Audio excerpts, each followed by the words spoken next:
A very good evening to all of you. I hope I'm visible as well as audible. Just give me a quick confirmation in the chat box so that we can start with the session. By the way, today's Zero to Hero IPMAT series is going to be about a very important topic, which is weaken, strengthen the arguments. Now, obviously, it does have its roots in logical reasoning, but it is an essential topic for English as well. Now, the first thing that you need to know when it comes to weaken and strengthen argument is to identify the writer's argument. Because as long as you're clear with the writer's argument, automatically you will be, very easily be able to comprehend how to weaken or strengthen an argument. So, the first step in this process to weaken or strengthen any argument for that matter is to assess the writer's argument first. Once we have found it, the second thing that you need to do in order to strengthen the writer's argument is to provide support or evidence that can justify or back up the writer's argument. That is how you strengthen an argument. And if I talk about weakening an argument, you're basically supposed to prove the opposite of the writer's argument. So, for example, if the writer says the sun rises in the east, then what exactly do you have to prove if you were to weaken this argument? Hi, Ravi. Good evening. Do let me know. So, if you know that the sun rises in the east. That is the writer's argument. But you are supposed to prove the opposite of it. That means you are supposed to weaken this argument. Then what you are supposed to prove here?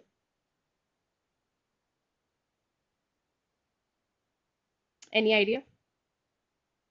So you'll basically be proving that the sun doesn't rise in the east, or maybe the sun rises from some other direction.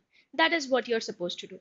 But if you're supposed to strengthen the argument, then you will probably prove that I think in your entire lifetime, you haven't really seen the sun rising from any other direction except for the east. That is what you're supposed to prove. Okay, and a very good evening to you as well, Kunal. So, again, coming back to in order to find out, strengthen or weaken the argument, basically, you are supposed to identify the writer's argument first. Once you have identified the writer's argument, the second thing that you need to see whether the question has asked you to weaken or strengthen the argument. If they are asking you to weaken it, weaken or undermine it, that basically means you're supposed to prove the opposite of the writer's argument.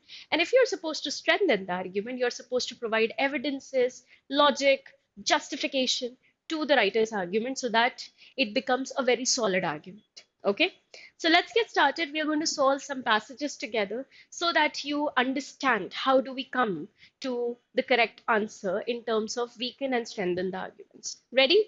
So I'm showing you the first passage. I hope my screen is visible to you.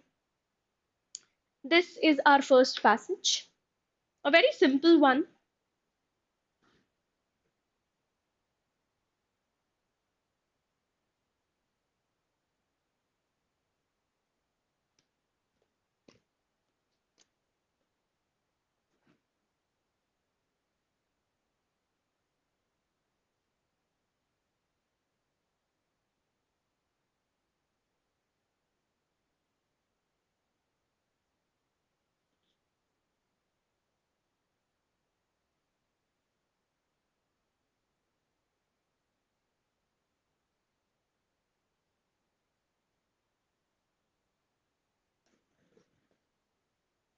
Let me know once you are done reading it so that I can take you to the questions.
Let me know once you are done with the passage so that I can show you the questions. Okay?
Okay. Assuming that everybody is done reading the first paragraph, the first passage, let's see the first question. And if you have your answers, please feel free to share it in the chat box. Would love to see your perspective.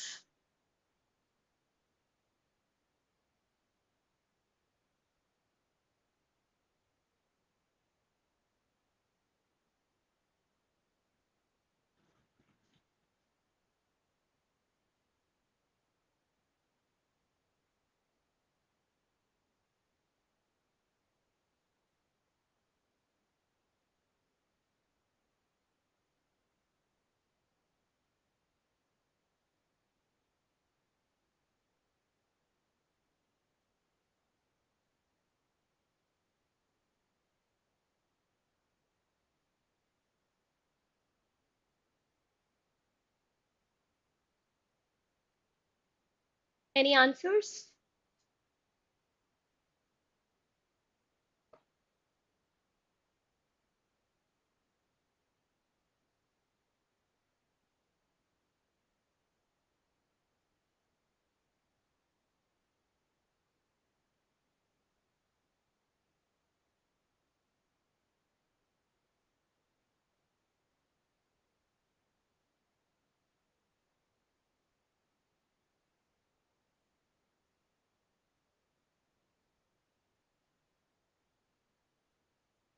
Taking you to the next one.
Okay, taking you to the passage now.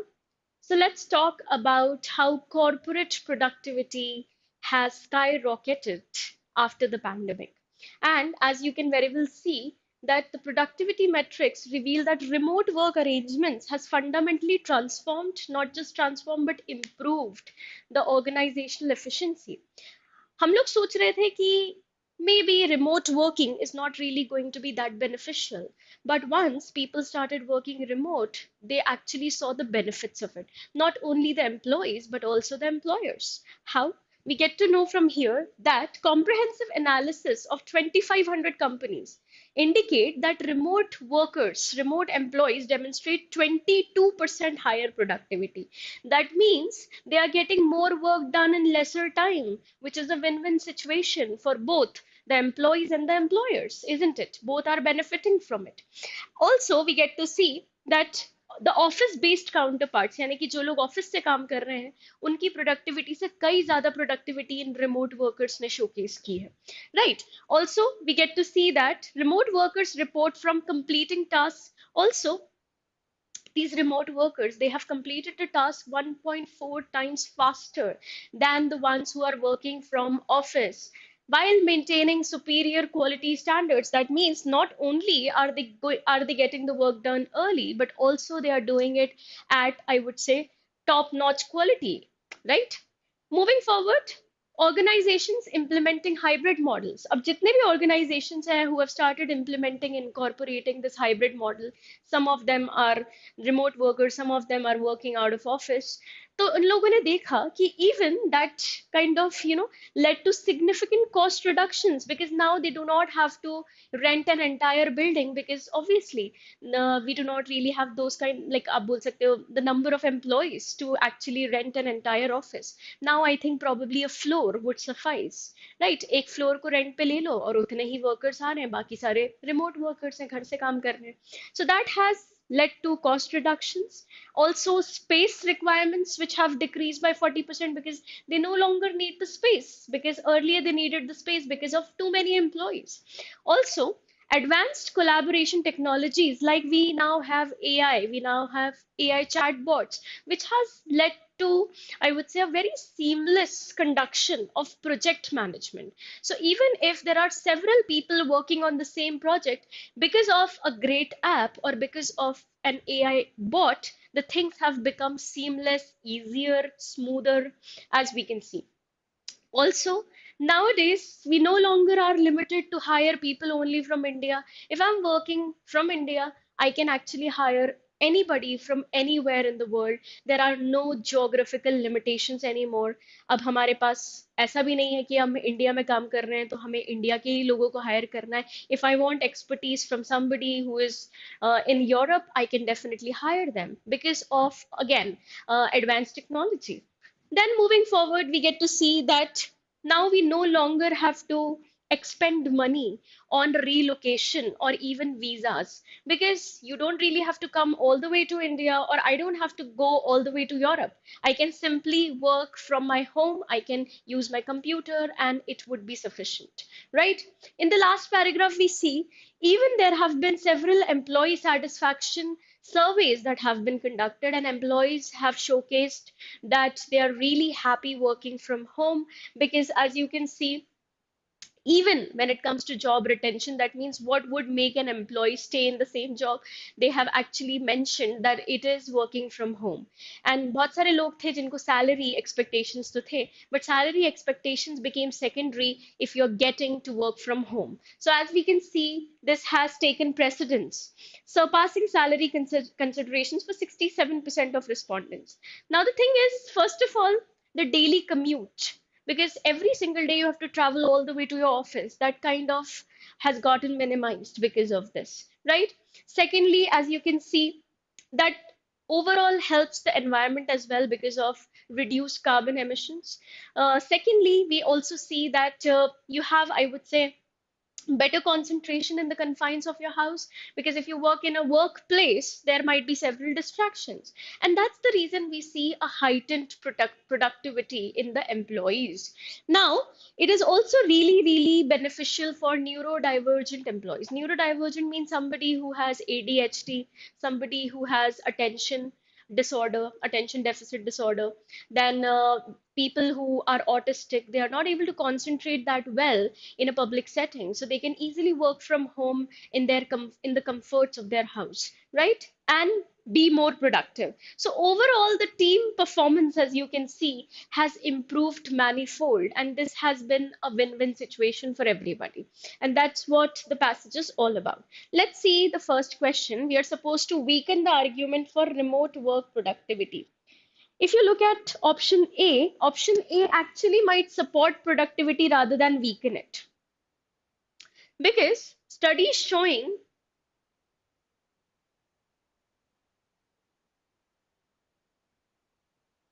first of all, we are supposed to weaken the argument. Studies showing that remote employees work longer hours than office-based workers might actually support.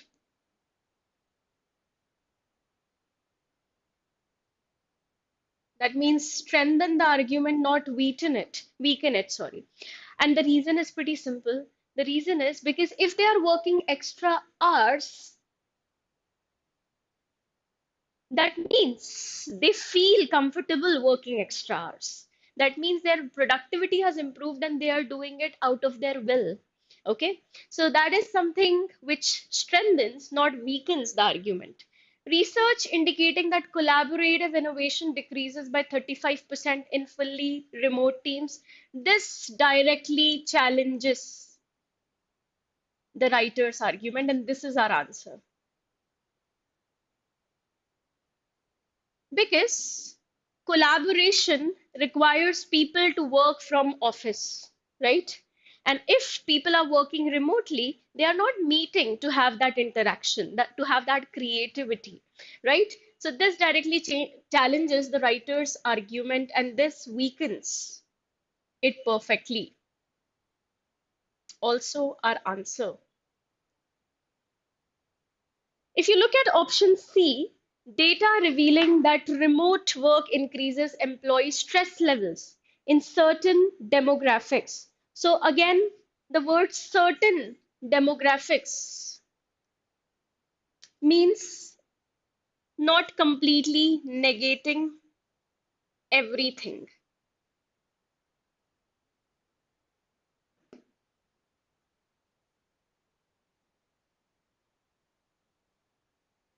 Okay, let me just.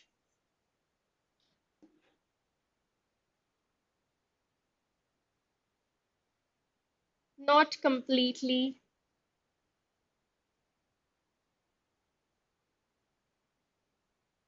negating the entire point.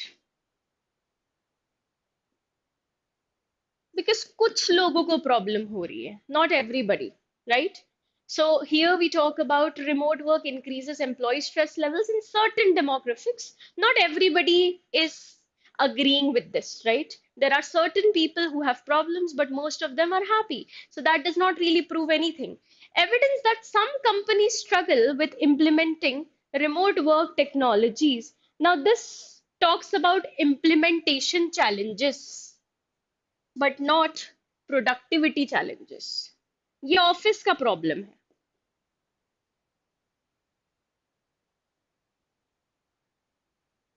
not the productivity challenges.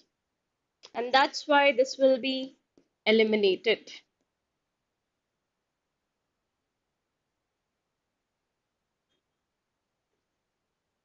And that is how you eliminate an option when it comes to weaken the argument. Okay? Be very careful. Moving to the next one. What evidence would most strengthen the remote work productivity? Okay, we are talking about strengthening the productivity part.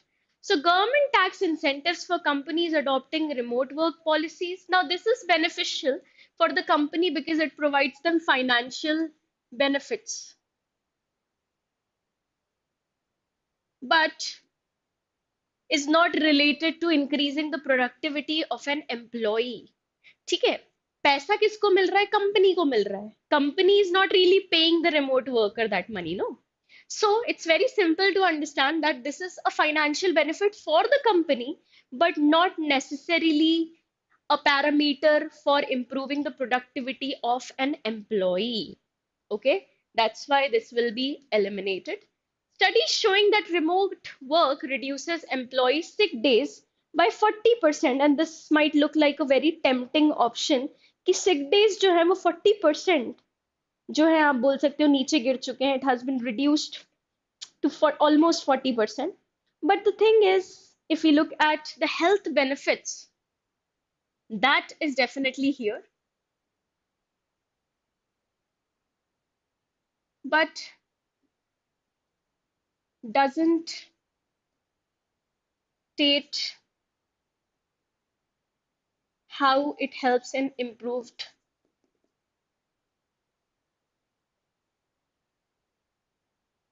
productivity. I might take less holidays because now I'm not falling sick. But the thing is, does that mean that in my 9 to 5 I am working more in lesser the time? That does not really prove anything.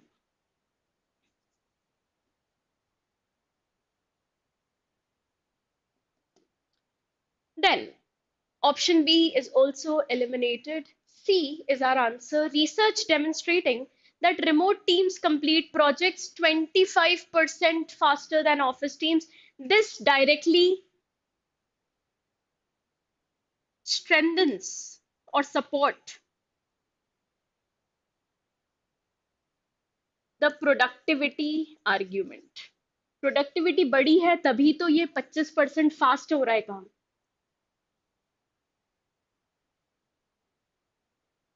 And if you look at the last option, surveys indicating that employees prefer flexible scheduling options. It is talking about preference, but does not talk about performance improvement.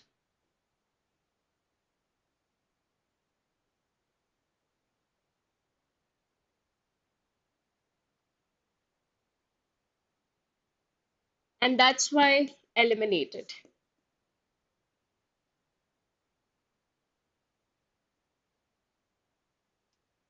Now, taking you to the next one.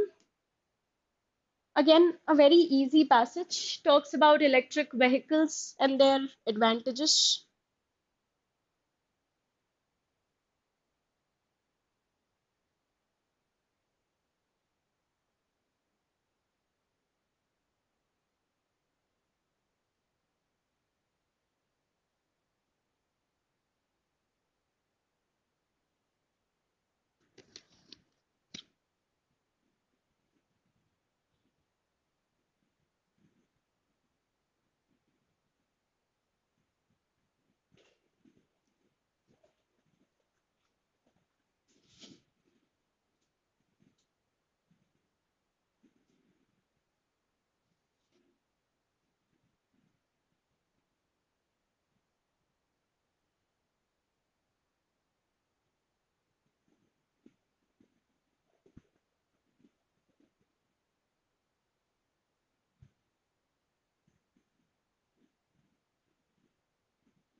Taking you to the first question.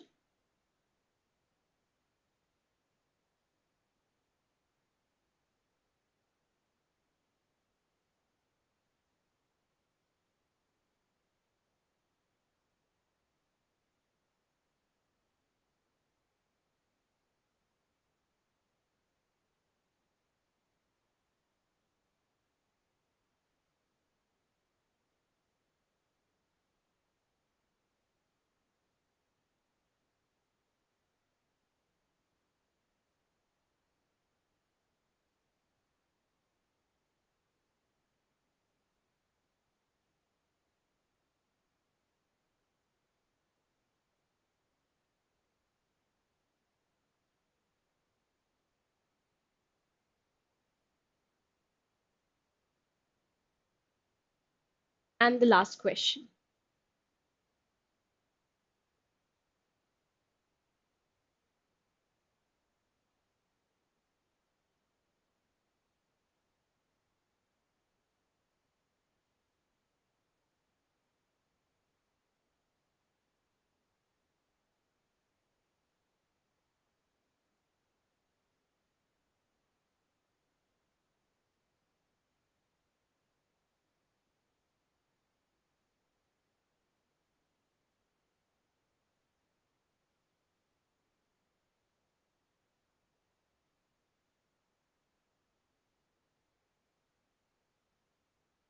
Okay. So I think we are all familiar with the concept of electric vehicles, and it has showcased a really impressive record. As you can see, it represents a critical transition to sustainable energy, and the global sales have increased 108% from what it used to be since 1921. Now, the thing is, it has been a resounding success, and there are several factors that contribute to it. Like you can see, advanced battery technology, which has improved the driving range to 400 miles, which is great, which is incredible actually. Then the government has started working towards creating more and more, I would say, charging facilities or charging infrastructure for the same. And now there are over 60,000 public stations nationwide, which is again a huge number. Even the manufacturing cost has been reduced to 80, decreased 89% per kilowatt hour since 2010. So that means in terms of energy consumption, in terms of driving range, in terms of charging points, it is winning everywhere, right? Making electric vehicles competitively priced against conventional automobiles. So as we can see, they have been competitively priced. That means somewhere around along the same lines because of the advantages that it offers its consumer. Now the thing is, environmental impact assessments, of course, the reason why we are switching to electric vehicles is to go towards, more renewable energy, more sustainable development. So that is what we see, that electric vehicles produce 68% fewer lifetime emissions than gasoline engines. And अगर हम बात करें इसमें जो ये pollution है उसमें अगर आप बैटरी को भी अकाउंट फॉर कर लो, battery manufacturing and electricity generation, still it is 68% less than your usual vehicles. Now that is again a major advantage. Even because looking at the advantages and the positives of it, major automotive industries, they have actually committed $100 billion towards electric vehicle development. There are several new models which are going to be launched by 2025, as you can see. And even the fleet operators, they have reported 40% lower maintenance cost. That means even the maintenance has become cheap if you use an electric vehicle. Like, first of all, fewer moving parts and reduced mechanical complexity. ये जो गाड़ियाँ होती हैं ये बिल्कुल complex नहीं होती हैं. इसमें again we can see that fewer moving parts होते हैं तो इसमें उतनी problems आती ही नहीं है to begin with. Then electric vehicles provide superior performance when it comes to torque, delivery, and also quiet operation. You might have seen electric vehicles going right past you and doesn't really make noise. So it kind of reduces noise pollution as well. And also the required force has been provided to the vehicle because of electricity. Now the thing is, they also serve as mobile energy storage units, you can even charge your phones, right? Supporting renewable energy distribution, especially during peak hours as in during festival times, or when obviously the petrol pumps are flooded with vehicles. This is the best thing that, you know, can actually help us in several ways. So, the convergence of autonomous driving technology with electric powertrains, basically the combination of two things has actually created something which is a massive, massive improvement in terms of automobiles. And that is what this passage is all about. Now, what would most significantly weaken the electric vehicle adoption argument? See, one of the primary arguments to adopt an electric vehicle is its cost. Okay, so economically, it should be affordable, first of all, right? Now, the thing is, if we talk about option A, studies showing that battery replacement costs exceed vehicle depreciation after 8 years, this actually undermines or weakens it directly. इसका मतलब ये है कि battery replacement का cost ही इतना ज्यादा है which will actually exceed vehicle depreciation. That means the person who is purchasing this vehicle, they are going to be in a state of loss because of this. So as we can see, first one is basically our answer, and it undermines the cost effective argument. So it's not cost effective, it's actually very expensive if we look at this point, and this is our answer. Research indicating that rural areas lack sufficient charging infrastructure only talks about rural areas, doesn't talk about urban areas. That means it's not completely negating its advantages. Data revealing that cold weather reduces electric vehicle range by 20%. See, cold weather is talking about performance variation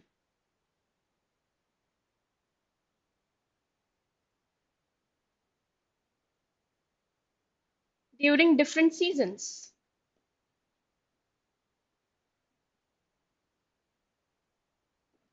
Okay, but does not really make up for a good argument for electric vehicle adoption, right? So it only talks about performance variation but doesn't eliminate overall advantages. Evidence that some consumers prefer. So this talks about preference. ठीक है, whereas we would want to know about objective disadvantages, कि आप neutrally बताओ कि क्या disadvantages है, but ये कोई डिसएडवांटेज थोड़ी ना है that people prefer this over that. And that's why the correct answer is option A itself. Which development would most strengthen the electric vehicle adoption argument? If you look at the first point, increased marketing campaigns. See, promoting electric vehicle benefits. Just because there is a marketing campaign that is promoting the brand well does not make the consumer purchase a vehicle. It should really be effective for a consumer's use, right? So if I talk about increased marketing campaigns, it might add to the awareness, but doesn't guarantee, I would say, doesn't really guarantee fundamental improvements in the vehicle.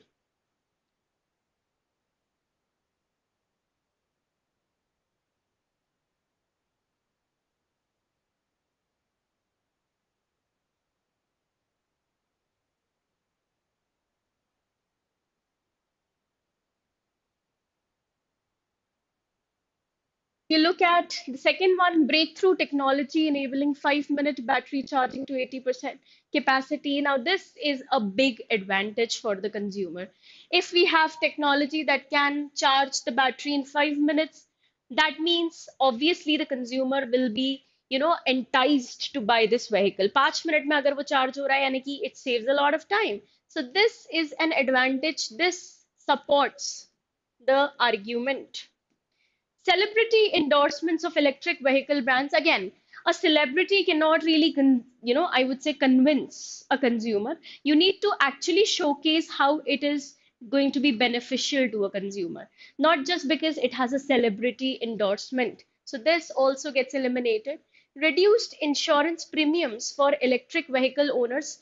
Now that definitely, shakes off the burden of paying the premium. So financial benefits to hai, no doubt. But does it make the electrical vehicle, I would say, more efficient? Our answer is no. It does provide financial benefits, but does not make the electric vehicle more efficient. And if it's not efficient, then why would anybody purchase it? Right? So that brings me to the end of today's session. Thank you so much, everyone. I hope this weaken and strengthen argument is something that you pay like I would say, great attention to, because this is a very crucial topic to your preparation. And I'll be seeing you soon. Bye bye. Thank you so much for your time.